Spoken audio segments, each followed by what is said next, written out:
Moving on to our next legislator speaking here. It's a first timer, I believe, to the annual Climate Environmental Legislative Summit. Today we have Delegate Vogel joining us. He has represented Maryland's District 17 since 2023 and serves as the Deputy Majority Whip in the House of Delegates. On the Ways and Means Committee, including the Gaming Subcommittee, he champions smart investments in climate startups and innovative solutions for a greener future. I'm excited to hear what you have to say today, Delegate Vogel, about the Climate Navigator program.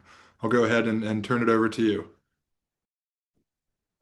Thanks, Matt. It's not letting me turn my camera on. It says the host has disabled it.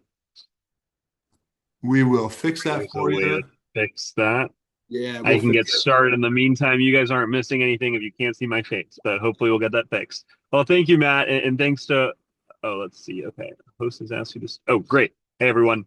I'm in the car running from event to event, but really looking forward to this conversation. And just thank you all for being on this call and for your leadership and advocacy. I ran for the legislature in part because of the fact that I feel like we need to take on the climate crisis with greater urgency.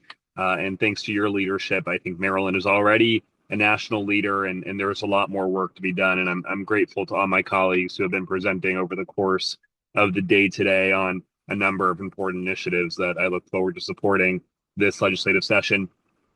Um, like Matt mentioned, most of my focus on the climate front in the legislature has been bringing together the economic opportunity that exists in the climate space and finding ways to leverage climate as a way to create jobs and invest in our economy while also taking on the climate crisis. I was proud to work on the Climate Tech Founders Fund, which together with the Clean Energy Center, MCEC, and MEIA, we got passed a few years ago now, investing millions of dollars in climate tech startups across the state.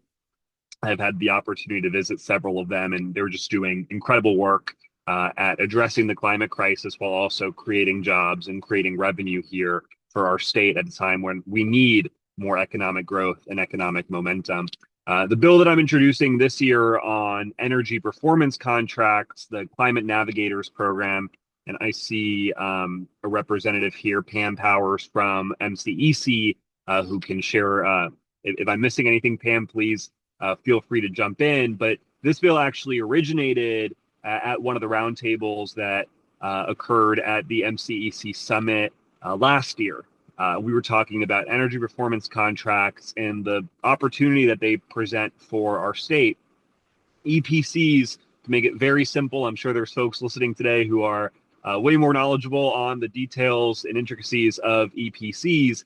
But the basic idea is that there's companies that will form these agreements with either public agencies or private sector businesses as well. The idea being that they make upfront investments in energy efficiency programs and renovations needed to ensure greater energy efficiency and meet better climate standards, with the understanding that over time, that'll then lead to less costs, lower costs for those businesses or agencies. And then the agreement is that they will pay back part of those savings to the company that they made the EPC agreement with initially. So the challenge is that for a lot of our municipalities in particular across the state, they really lack that technical assistance to be able to enter into those energy performance contracts, not to mention the technical support needed and the capacity needed to be able to apply for federal funding when that's available, which we hope it will be again to the extent that we saw during the Biden administration very soon. But when that funding does become available, that's also a challenge for some of our smaller municipalities that just don't have the technical capacity in-house or the capacity in-house of staff to be able to apply for all those programs, or in this case, form the energy performance contract agreements. And just to quickly go over the potential savings here that we got from the Department of General Services in the state of Maryland. They entered into an energy performance contract for the Spring Grove Hospital Center in Cannonsville, Maryland. And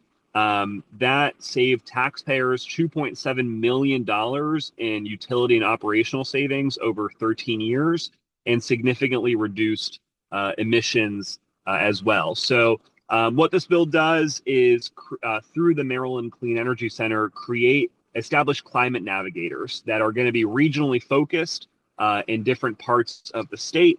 There's one for Allegheny and Frederick County and Garrett County and Washington County, one for Calvert and the surrounding counties, one for Caroline County, one for Montgomery County, one for Anne Arundel County and some of the Eastern Shore counties, one for Prince George's County, one for Baltimore County, and one for Baltimore City. And these climate navigators would be fully focused on supporting municipalities and state, local agencies in these areas in particular at forming energy performance contracts. And then again, when the funding becomes available, seeking different grant programs that exist to support our local municipalities in particular, our school districts, and other local county agencies at being able to fully maximize their energy efficiency programming and make the renovations necessary and get the funding to make the renovations necessary, which will not only save them money, save taxpayers money, but also help us reduce emissions across the state.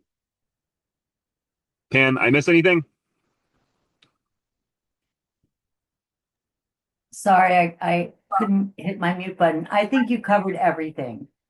You did a great job. Thank you. That's great. Sounds like a good team there then.